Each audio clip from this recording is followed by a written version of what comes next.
కులు మనాలిని దర్శించినటువంటి వాళ్ళు ఈ ప్రకృతి ప్రేమికులు చాలామంది అక్కడికి వెళుతూ వస్తూ ఉంటారనమాట.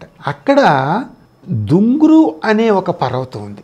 అక్కడ హిరియాదేవి మందిరాన్ని అక్కడ రాజు నిర్మించాడు. ఈ మందిరంలో చాలా విచిత్రాలు జరుగుతాయి. ఎవరో మిత్రుడు చెప్తే ఒక స్వామి అది ప్రత్యక్షంగా అనుభూతి పొందాలని నేను అక్కడికి వెళ్ళానమాట.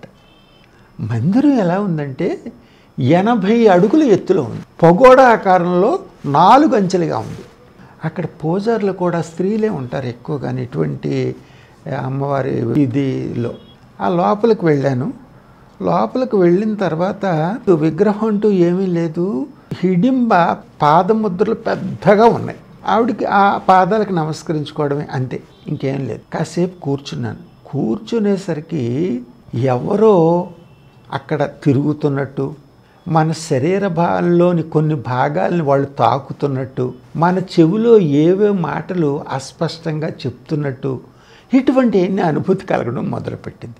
ఆవిడని అడిగాను, ఏమ్మా ఇక్కడ ఎవరో ఏదో ఇలాగ అనిపిస్తోంది ఏమిటి, ఇది రాక్షసమాయ అంటావా ఏంటి, నీ అనుభవాలు ఏంటి, మీరు ఇక్కడ ఎంతో కాలంగా ఉంటున్నారు కదా అని అడిగితే ఆవిడ చిరునవ్వు నవ్వి, ఘటోద్గజుని తపోస్థలి కదా ఇది, ఇక్కడ అవన్నీ సహజమే.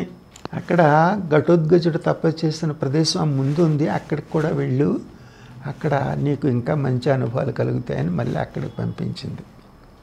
అక్కడ ఘటోద్గజుడు తపస్సు చేసుకున్నటువంటి ఒక పెద్ద చెట్టు, వేలాది సంవత్సరాల చెట్టు. అక్కడ ఆయన ఏవో జ్ఞాపకాలన్నీ ఏవో చెప్తారు, అవన్నీ ఏవో ఉన్నాయి.